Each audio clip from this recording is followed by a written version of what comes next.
ഏറ്റവും സങ്കടകരമായ ഷോക്കിംഗ് ആയിട്ടുള്ളൊരു വാർത്തയാണ് ഇപ്പോൾ വന്നിരിക്കുന്നത്. പൂക്കോട് വെറ്ററിനറി കോളേജ് വിദ്യാർത്ഥി ജെ സിദ്ധാർത്ഥനെ പ്രതികൾ 8 മാസം തുടർച്ചയായി പീഡിപ്പിച്ചുവെന്നാണ് ആൻറ്റി റാഗിംഗ് കമ്മിറ്റി കണ്ടെത്തിയിരിക്കുന്നത്.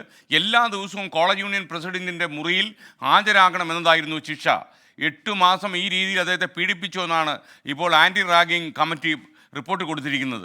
എത്ര സങ്കടകരമാണ്. നമ്മുടെ കോളേജിലൊക്കെ പഠിക്കുന്ന കുട്ടികൾ ഇത്രയും ക്രൂരന്മാരാണോ എന്ന് നമ്മൾ ചിന്തിച്ചു പോകും. കാര്യം 8 മാസമൊക്കെ റൂമിൽ വിളിച്ചു വരുത്തി ഒരാളെ ശിക്ഷിക്കുക അല്ലെങ്കിൽ പീഡിപ്പിക്കുക എന്നൊക്കെ പറഞ്ഞാൽ നമ്മുടെ നാട്ടിൽ ഇതൊക്കെ സംഭവിക്കുമെന്ന് പോലും അറിയില്ല. സംസ്കാര ചിത്തരായ ആളുകളുടെ എണ്ണം നമ്മുടെ നാട്ടിൽ കുറയുകയാണോ എന്ന് പോലും നമ്മൾ സംശയിച്ചു പോകും. സുർജിത്ത് അയ്യപ്പത്ത് വയനാട്ടിൽ നിന്ന് കൂടുതൽ വിശദാംശങ്ങളുമായി ചേരുന്നു. Surjit, good morning. Very shocking. Surjit, പറയൂ വിവരങ്ങൾ. Good morning S K N.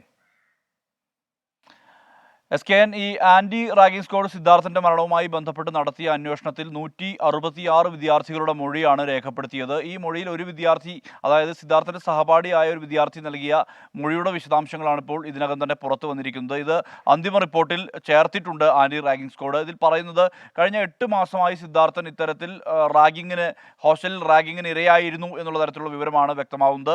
Union പ്രസിഡന്റായിട്ടുള്ള K അരുണിൻ്റെ മുറിയിലേക്ക് വിളിച്ചു വരുത്തി ദൈനംദിനം റാഗ് ചെയ്യാറുണ്ടായിരുന്നു എന്നുള്ള തരത്തിലുള്ള വിവരമാണ് ഈ വിദ്യാർത്ഥി ആൻറ്റി റാഗിംഗ് സ്ക്വാഡിന് നൽകിയ മൊഴിയിൽ പറയുന്നത്. മാത്രമല്ല, ഇതുമായി ബന്ധപ്പെട്ട് എല്ലാ ദിവസവും റിപ്പോർട്ട് ചെയ്യണം എന്നുള്ള നിർദ്ദേശം ഇവർ മുന്നോട്ട് വച്ചിരുന്നു. അതോടൊപ്പം ജന്മദിനത്തിൽ ഈ തൂണിൽ കെട്ടിയിട്ടു എന്ന് പറയുന്നുണ്ട്. അതിനുശേഷം ചുറ്റും പെട്രോൾ ഒഴിച്ച് തീയിടും എന്നുള്ള ഉൾപ്പെടെയുള്ള ഭീഷണികൾ ഇവരുടെ ഭാഗത്തു നിന്ന് ഉണ്ടായിരുന്നു എന്നുള്ളതാണ് പറയുന്നത്. ഇതിൽ സഹപാഠികളും, അതായത് സിദ്ധാർത്ഥൻ്റെ സഹപാഠികളും ഉൾപ്പെടുന്നു എന്നുള്ളതാണ്. ഇതിൽ ഏറ്റവും പ്രധാനപ്പെട്ട കാര്യം, സിദ്ധാർത്ഥൻ ഈ കോളേജിലെ ഒരു തിളങ്ങുന്ന താരമായി വളരുകയായിരുന്നു. അതായത് ഫോട്ടോഗ്രാഫർ ആയിരുന്നു. അതുകൊണ്ട് തന്നെ ഏറെ ആരാധകരുള്ള ആളായിരുന്നു എന്നുള്ളതാണ് പറയുന്നത്. ഇതിൽ അസൂയ പൂണ്ടാണ് ഇത്തരം നടപടികളിലേക്ക് കടന്നത് എന്നുള്ള തരത്തിലുള്ള വിവരം കൂടി ലഭ്യമാകുന്നുണ്ട് ആൻറ്റി റാഗിംഗ് സ്ക്വാഡിൻ്റെ ഭാഗത്തുനിന്ന്. മാത്രമല്ല, ഈ മർദ്ദനം ഒറ്റപ്പെട്ട സംഭവം അല്ല, അതായത് ഈ മരണത്തിലേക്ക് നയിക്കുന്ന വിധത്തിലേക്കുള്ള ആ മർദ്ദനം ഉണ്ടായത് അത് ഒറ്റപ്പെട്ട സംഭവമല്ല എന്നുള്ളതും ഈ സമിതി വിലയിരുത്തുന്നുണ്ട്. ഒപ്പം തന്നെ സിദ്ധാർത്ഥൻ്റെ ഹോസ്റ്റലിലെ പാചകക്കാരൻ ഈ മർദ്ദനം ഏറ്റ സംഭവത്തിന്, ആ വിഷയത്തിന് ശേഷം അദ്ദേഹം അവിടെ നിന്നും രാജിവെച്ച് പോയിരുന്നു. ഒപ്പം തന്നെ ഇതുമായി ബന്ധപ്പെട്ട സെക്യൂരിറ്റി, സുരക്ഷാ ജീവനക്കാരൊന്നും തന്നെ മൊഴി നൽകാൻ തയ്യാറായിട്ടില്ല എന്നുള്ളതും ആൻറ്റി റാഗിംഗ് സെല്ല് പറയുന്നുണ്ട്. മാത്രമല്ല, ഈ പുതിയ വെളിപ്പെടുത്തലുള്ള പശ്ചാത്തലത്തിൽ നിയമോപദേശം തേടിയ ശേഷം VCക്ക് അന്തിമ റിപ്പോർട്ട് സമർപ്പിക്കാനുള്ള നീക്കമാണ് ഇപ്പോൾ ആൻറ്റി റാഗിംഗ് സ്ക്വാഡ് നടത്തുന്നത്.